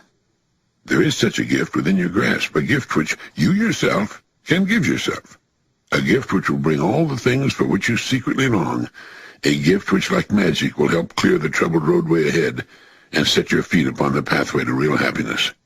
And that is the gift of courage. Emerson wrote, "What a new face courage puts on everything," and no truer statement was ever written. Wherever it appears, courage changes things for the better. Sometimes it's the courage to be silent when a word or phrase leaps to our mind. It's often the courage to get up on a cold, miserable morning when it's the last thing in the world you want to do, to go to work. It's the courage to do what needs to be done when it should be done. It's the courage to discharge a person who should be discharged, and who will probably be better off because of it. And it's the courage to follow the silent voice within you when it means going against the crowd, or speaking out when you know what you're going to say will be unpopular with your listeners. It's the courage to stay with something long enough to succeed at it, realizing that it usually takes 2, 3, or 4 times as long to succeed as you first thought or hoped. There's such a gift within your grasp, a gift which, like magic, will help clear the troubled roadway ahead and set your feet upon the pathway to real happiness. And that is the gift of courage. Do you know what form of punishment people dread more than any other? I'll bet you'd never guess. Well, it's laughter. That's right. As a wise man once wrote, the deepest principle of human nature is the craving to be appreciated, and the exact opposite of being appreciated is to be laughed at. In fact, among the Eskimos, laughter is the only punishment for thieves. If a person is found to be a thief, all the Eskimos in the village laugh at him whenever they see him. As a result, there's very little stealing among Eskimos. This is the reason youngsters in school like to dress alike. I drove by a corner the other day where 4 or 5 girls who looked to be of high school age were waiting for a school bus. They were all wearing identical coats. It appeared at first that they belonged to some kind of an organization which demanded that its members wear uniforms. Even though dressing like everyone else has the effect of removing our individuality and causing us to disappear by blending in with the crowd, it's much better than taking the risk of being laughed at. And since children will laugh more quickly at an individual who's different than adults will, children are much more conscious of wearing what all the other kids are wearing. Laughter is the severest form of criticism, and the fear of criticism keeps us from doing a lot of things. It keeps us from doing a lot of things we should not do, and that's good, as laughter keeps Eskimos from stealing. But it also keeps us from doing a lot of things that we would be better off doing. It is one of the enormous pressures of environment. Take the worker, for example, who avoids doing an outstanding and conscientious job because of the fear that his more cynical associates might laugh at him. Now here, the fear of criticism in the form of laughter could shape a man's life and keep him from the goals and achievements he might otherwise reach, if he weren't so conscious of how his actions will look to others. It is here that a better understanding of what is right and wrong can overcome a person's fear of criticism. Frequently, being right and doing what is right can bring down upon us criticism and derision while going along with things, even though we know they're wrong, will keep us in good with the crowd and our associates. Now, it's right here that the men are separated from the boys.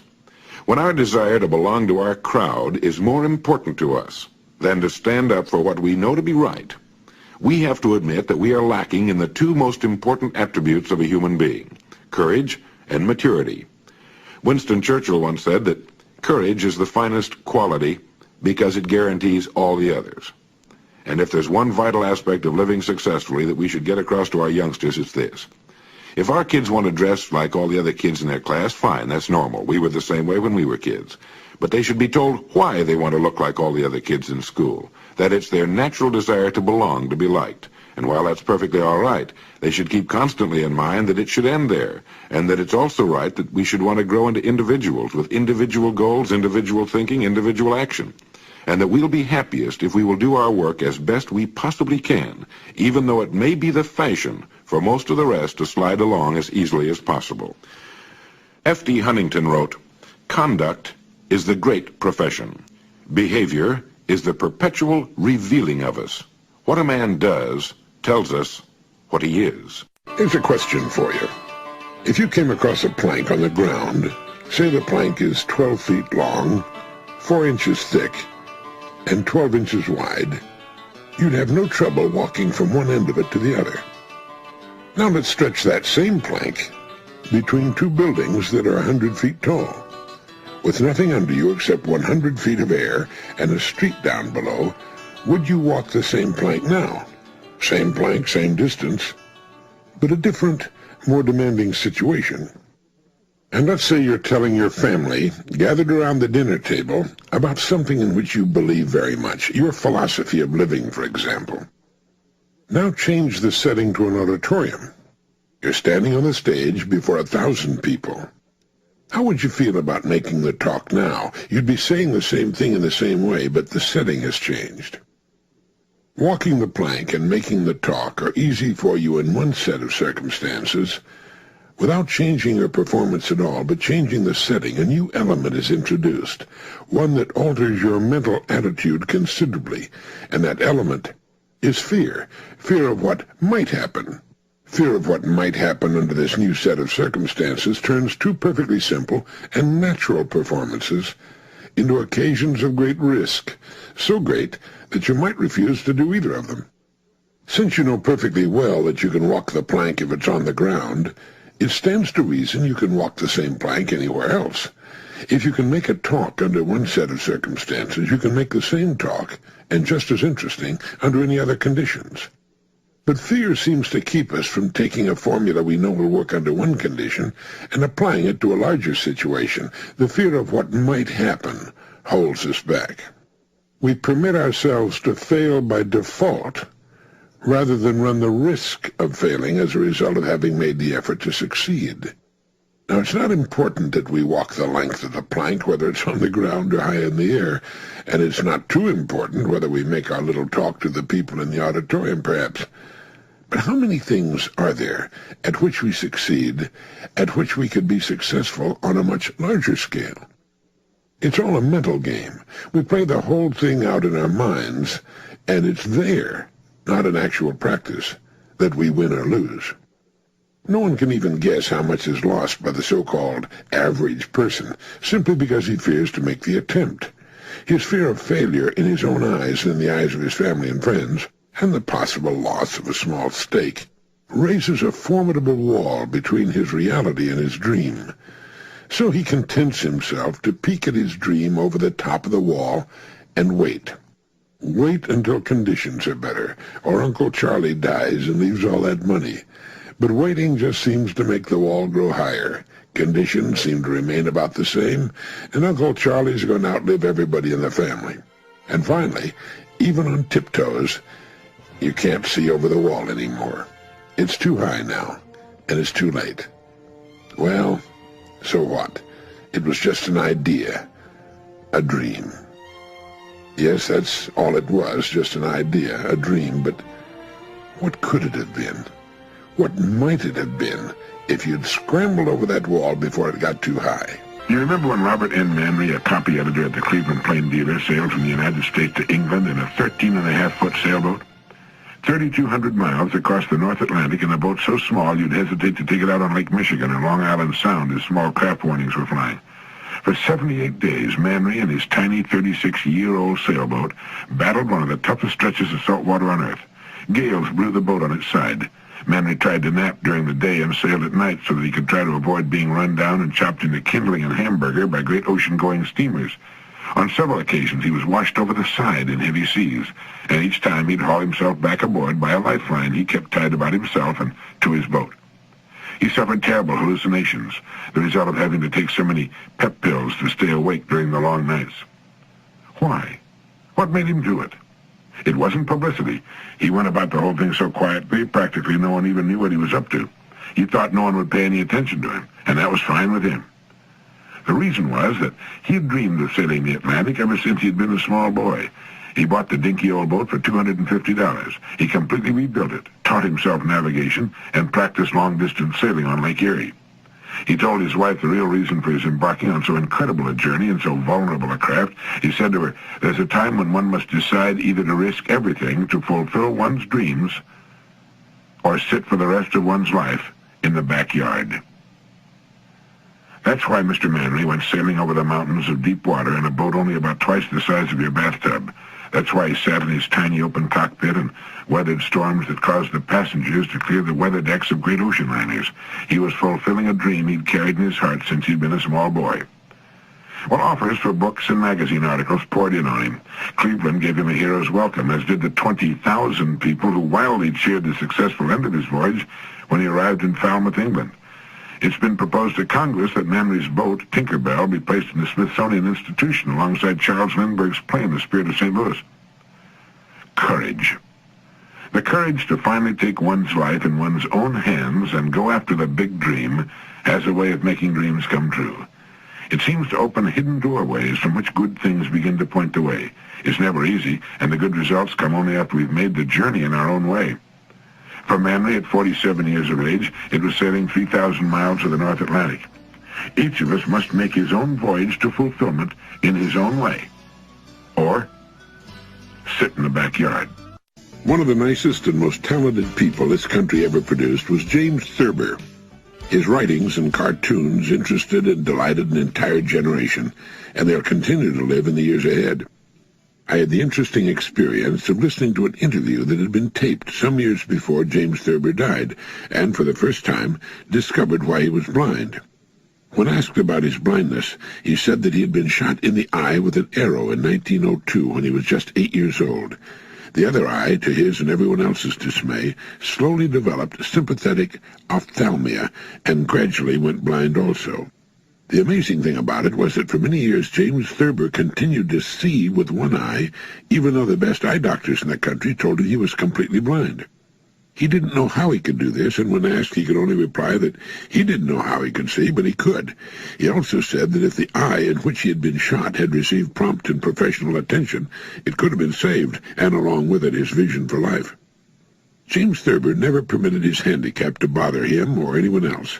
He was cheerful, talented, and hard-working, and he had many thousands of friends. James Thurber was born in Columbus, Ohio in 1894. He became the managing editor of the New Yorker magazine, to which he contributed so many of his humorous articles and cartoons. He was a gifted and highly skilled writer, and permitted nothing to appear in print that he had not first edited and re-edited until it was as good as he could make it. He was probably best known to the general public for his character Walter Mitty, the shy, wife-dominated common man who found release from his humdrum existence in fanciful daydreams of performing heroic acts. In his imaginings, he was the captain of a speeding hydroplane, getting passengers through the storm, or a highly skilled surgeon saving the life everyone else had given up for lost. This particular story got wide circulation and was made into a motion picture. The next time you visit your library or bookstore, ask for something by James Thurber. It's fine writing, and it'll make you laugh. If you still haven't read his story, The Secret Life of Walter Mitty, do so by all means. It'll make you laugh at yourself, which is the healthiest kind of laughter. And it was written by a great person who saw humor and interest in almost everything, even though he was blind. James Thurber.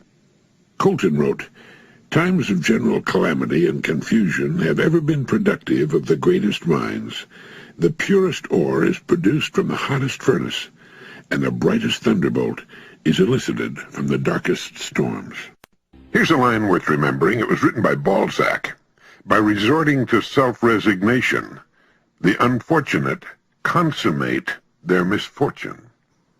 There's a world of truth and a world of unnecessary suffering in that statement. The only thing that can keep misfortune hanging around is self-resignation, giving up.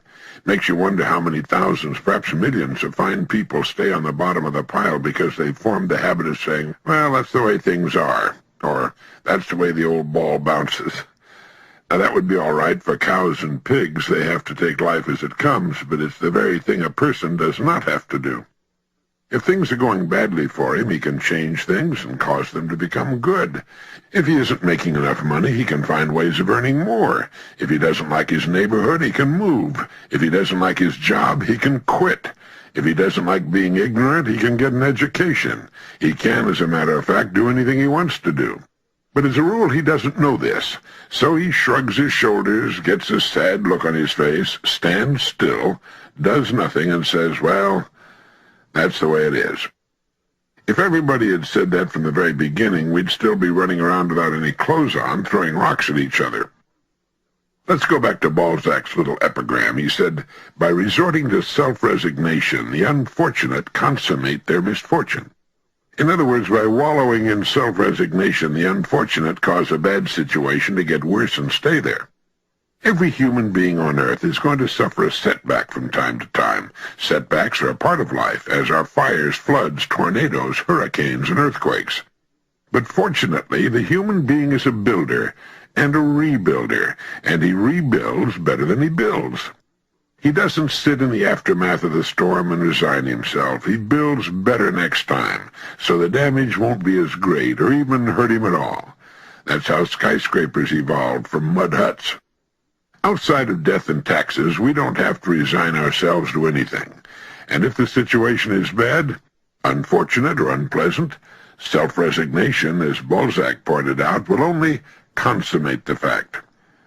To my mind, there are few people more to be pitied than the sighers, resigners, and shoulder-shruggers, those who would rather complain than think, who would rather bleat than take action, who would rather ask for help than help themselves. If you know people like that, it's a good idea to keep away from them unless you're very strong.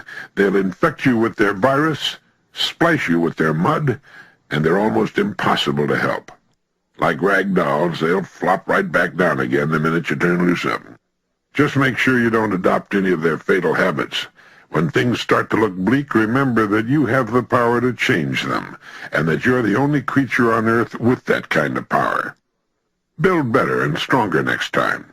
Do something about it. Change a bad situation into a good one. Don't ask how. Figure it out for yourself. It's been written that it's often better to have a great deal of harm rather than a little happen to one. A great deal of harm may rouse you to remove what a little harm will only accustom you to endure. This is the story about what can happen to a loser. When he was a little boy, the other kids called him Sparky, after a comic strip horse named Sparkplug. Sparky never did shake that nickname. School was all but impossible for Sparky. He failed every subject in the 8th grade. Every subject. He flunked physics in high school, received a flat 0 for the course. He distinguished himself as the worst physics student in his school's history. He also flunked Latin, and algebra, and English. He didn't do much better in sports. Although he did manage to make the school's golf team, he promptly lost the only important match of the year. There was a consolation match, however, and Sparky lost that, too. Throughout his youth, Sparky was awkward socially. He was not actually disliked by the other youngsters. No one cared that much. He was astonished if a classmate ever said hello to him outside school hours. No way to tell how he might have done at dating. In high school, Sparky never once asked a girl out. He was too afraid of being turned down. Sparky was a loser. He, his classmates, everyone knew it, so he rolled with it. Sparky made up his mind early in life that if things were meant to work out, they would. Otherwise, he would content himself with what appeared to be his inevitable mediocrity. But there was one thing that was important to Sparky: drawing. He was proud of his own artwork. Of course, no one else appreciated it. In his senior year of high school, he submitted some cartoons to the editors of his class yearbook. Almost predictably, they were rejected. Despite this particularly painful rejection, Sparky was so convinced of his artistic ability that he decided to become a professional artist. Upon graduating from high school, he wrote a letter to Walt Disney Studios. He was told to send some samples of his artwork, and the subject matter for a cartoon was suggested. Sparky drew the proposed cartoon. He spent a great deal of time on it and the other drawings. Finally, the reply from Disney Studios came. He was rejected once again. Another loss for the loser. So Sparky wrote his own autobiography in cartoons. He described his childhood self, the little boy loser, the chronic underachiever, in a cartoon character that was soon to become famous all over the world. For the boy who failed every subject in the 8th grade and whose work was rejected again and again was Sparky Charles Monroe Schultz. He created the Peanuts comic strip and the little cartoon boy whose kite would never fly, Charlie Brown. Winston Churchill said it all in a speech he once made during World War II. Never give up. Never give up. Never, never give up. William Ellery Channing wrote something a long time ago that I like. He called it Man's Will to Rise. It goes like this. You may see thousands with every opportunity of improvement which wealth can gather, with teachers, libraries, and apparatus bringing nothing to pass, and others with few helps doing wonders, and simply because the latter are in earnest and the former not. A man in earnest finds means, or if he cannot find them, creates them. A vigorous purpose makes much out of little, breathes power into weak instruments, disarms difficulties, and even turns them into assistances. Every condition has means of progress, if we have spirit enough to use them. The truth that progress is the very end of our being must not be received as a tradition, but comprehended and felt as a reality. A man is to cultivate himself because he is a man. He's to start with the conviction that there's something greater within him than in the whole material creation, than in all the worlds which press on the eye and ear, and that inward improvements have a worth and dignity in themselves, quite distinct from the power they give our outward things. Undoubtedly, a man is to labor to better his conditions, but first, to better himself.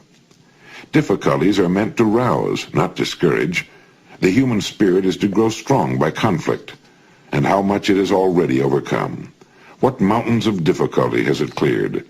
And with all this experience, shall we say that the progress of men is to be despaired of? You cannot, without guilt and disgrace, stop where you are. The past and the present call you on to advance. Let what you have gained be an impulse to something higher. Your nature is too great to be crushed. If you will, you can rise. No power in society, no hardship in your condition can depress you, keep you down in knowledge, power, virtue, influence, but by your own consent. The words of William Channing. But by your own consent, there's the key. You are today what you have consented to be. You'll be tomorrow and the day after and next year and 10 years from now what you will consent to be. The decision is yours for you and mine for me, and his and hers for every human being on the face of the earth. Understanding this brings reality into the way we look at the world and the people in it. Boris Pasternak was free in a nation enslaved by communism. And in our own free world, there are millions of slaves who do not know that personal freedom is an inner thing. Our Constitution guarantees our freedom, but it cannot be enforced. That's left to us, to you and me. Epictetus said, "No man is free who is not master of himself." And he was in a position to know. He was a Roman slave. The person who has mastered himself has mastered his world and can mold it into any shape he will. Knowing the truth is freedom, and all else is a prison. J.S. Mill wrote, "The only freedom which deserves the name is that of pursuing our own good in our own way, so long as we do not attempt to deprive others of theirs or impede their efforts